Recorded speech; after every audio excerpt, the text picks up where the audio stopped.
तो देखिए हम लोग पढ़ रहे हैं वर्ब एग्रीमेंट। वर्ब एग्रीमेंट का मतलब मैंने आपको बताया था क्या कि जो वर्ब होती है, सेंटेंस की जो वर्ब होती है वो हमेशा अपने सब्जेक्ट के नंबर से अग्री करनी चाहिए। मीन्स वो हमेशा अपने सब्जेक्ट के नंबर के अनुसार ही होनी चाहिए। यदि सब्जेक्ट सिंगुलर नंबर है तो वर्ब भी सिंगुलर होगी। अगर जो सब्जेक्ट प्लूरल नंबर है तो वर्ब भी प्लूरल नंबर होगी। जैसे आप यहाँ देखिए, मैंने आपको उदाहरण के तौर पे आपको साथ में टेंस का रूल मैंने समझा दिया। जैसे कि सबसे पहले simple present tense, simple present में सबसे पहले क्या आता है, सब्जेक्ट प्लस एस या ES form of verb with he, she, it and all singular number. He के साथ, शी के साथ, इट के साथ और जितने भी सिंगुलर नंबर सब्जेक्ट हैं उन सबके साथ वर्ब में एस या ईएस लगता है। और एक बात और ध्यान रखिएगा, वर्ब में हम एस ईएस लगा करके वर्ब को सिंगुलर बनाते हैं, जबकि किसी नाउन में हम एस ईएस लगा करके नाउन को प्लूरल बनाते हैं। मेरी बात समझ में आई है? ध्यान से समझिए कि वर्ब में जब हम एस और ईएस लगाते हैं तो वर्ब सिंगुलर हो जाती है। इसका मतलब वर्ब में जब हम एस ईएस नहीं लगाए रहते हैं, वर्ब जो अपने रूट फॉर्म यानी बेस फॉर्म में यानी अपने जो पहले फॉर्म में होती है तो वो हमेशा प्लूरल नंबर में होती है। तो वर्ब को हम सिंगुलर बनाने के लिए एस और ईएस लगाते हैं। प्लस यहाँ पे देखिए, जैसे एग्जाम्पल के तौर पे मैंने आपको उदाहरण दिया, देखिए इसमें दिया हुआ है पैसिव का रूल मैंने आपको बताया, subject plus is plus are और एम प्लस बी3 plus by plus object if necessary. जब जरूरत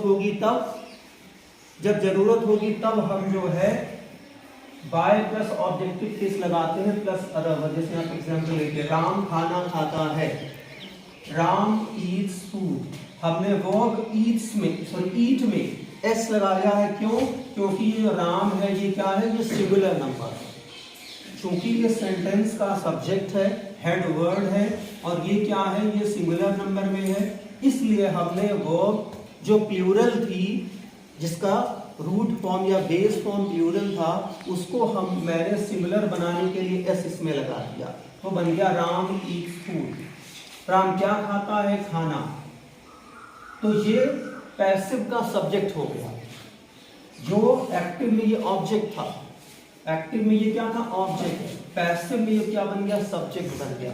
चूंकि फूड सिंगुलर नंबर है तो हमने इज लगा लिया। और पैसिव में चूंकि हमेशा थर्ड फॉर्म आती है, ये दिमाग में रखना, पैसिव में हमेशा थर्ड फॉर्म ही आती है, तो मैंने देखिए ईट का इंटेंड कर दिया बाय राम। अगला देखिए सिंपल नेगेटिव कैसे बनाते हैं। सिंपल नेगेटिव के लिए सब्जेक्ट अगर जो सिंगुलर नंबर है, जो मैंने ऊपर आपको लिखा है, तो उसके लिए आप लगाएंगे डज, प्लूरल है तो लगाएंगे डू, प्लस नॉट लगाएंगे, प्लस V1। यहाँ सबके साथ V1 ही आएगा, क्यों? क्योंकि यहाँ सिंगुलर के लिए आप डज लगा रहे हैं पहले से ही, प्लूरल के लिए पहले ही डू लगा रहे हैं, इसलिए सबके साथ V1 यानी वर्ब की पहली फॉर्म आएगी। जैसे उदाहरण के तौर पे देखिए यहाँ लिखा है, पैसिव का रूल आप यहाँ लिखा ही हुआ है। देखिए जैसे कि मैं झूठ नहीं बोलता हूँ, I do not tell a lie. एक चीज और ध्यान रखिए, आई याद रखिए है ये singular number, first person singular number है ये, लेकिन ये इंग्लिश ग्रामर का एक एक्सेप्शन है, एक अपवाद है। एक ऐसी कंडीशन है जिसमें हम नॉर्मल रूल्स को फॉलो नहीं करते, हार्ड एंड फास्ट रूल्स को फॉलो नहीं करते हैं। है ये सिंगुलर, फिर भी हम इसके साथ प्लूरल नंबर वर्ब का इस्तेमाल करते हैं, इसलिए इसके साथ डू लगाते हैं, डज नहीं लगाते हैं। प्लस टेल अ लाई, अब देखिए I do not tell a lie, मैं क्या नहीं बोलता हूँ, झूठ। तो ये झूठ जो है अ लाई, जो एक्टिव का ऑब्जेक्ट है, ये पैसिव में सब्जेक्ट हो गया और क्या बन गया, अ लाई। क्योंकि अ लाई एक झूठ, सिंगुलर है तो आपने इज लगा लिया, नॉट प्लस बी का थर्ड फॉर्म आपने लगाया पाएंगे। जैसा कि मैंने आपको बताया कि जो है पैसिव में आप हमेशा V3 ही लगाएंगे, यानी वर्ब की थर्ड फॉर्म ही लगाएंगे।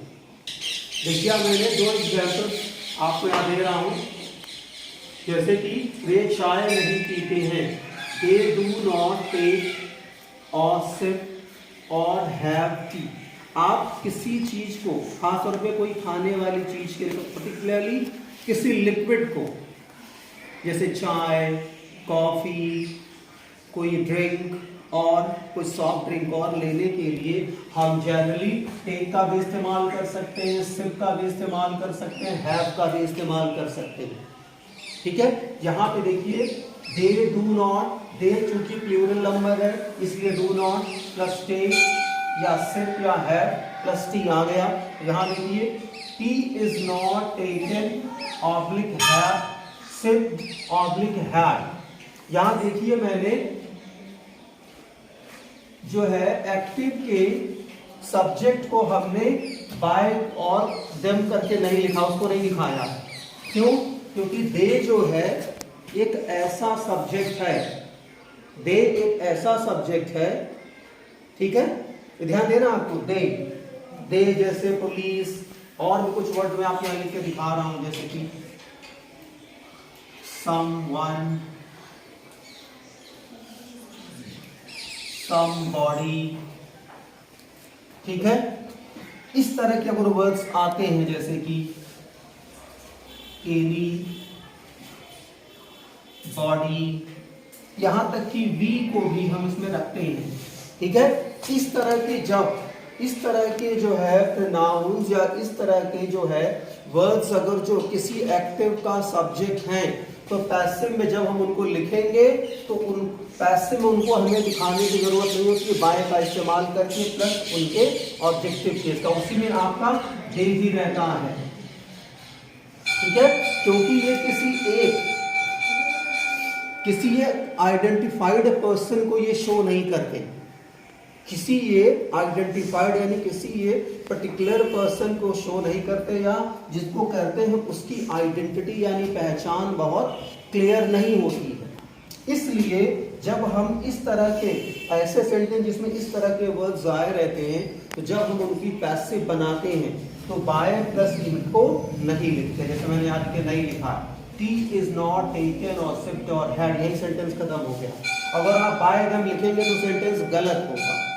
अगला जैसे देखिए police do not arrest that criminal, ये ध्यान रखिएगा कि जो पुलिस वर्ड है, ये पुलिस वर्ड क्या होता है, ये प्लूरल होता है, ये सिंगुलर नहीं होता है। अगर जो पुलिस हम पूरे डिपार्टमेंट की बात कर रहे हैं, पुलिस डिपार्टमेंट की, तब पुलिस सिंगुलर नंबर हो जाएगी, लेकिन पूरा डिपार्टमेंट तो एक आदमी को पकड़ेगा नहीं, दो चार पुलिस मिलकर पकड़ेगी किसी को। इस कारण देखिए यहाँ पुलिस का यूज किसकी तरह किया गया, प्लूरल की तरह, इसलिए डू नॉट आया है। क्योंकि पुलिस भी ये जो वर्ड है क्या है, कलेक्टिव नाउन भी है, कलेक्टिव नाउन है, न भी नहीं, कलेक्टिव नाउन ही है, ठीक है। तो ये भी एक पर्टिकुलर व्यक्ति को नहीं बता रहा, किसी एक पुलिस की बात नहीं कर रहा है, एम्प्लॉई की, ठीक है। इसलिए इसको भी हम क्या मानते हैं, अनआइडेंटिफाइड मानते हैं, इसलिए हम इसके साथ भी बाय पुलिस नहीं लिखते हैं पैसिव में। Is that clear?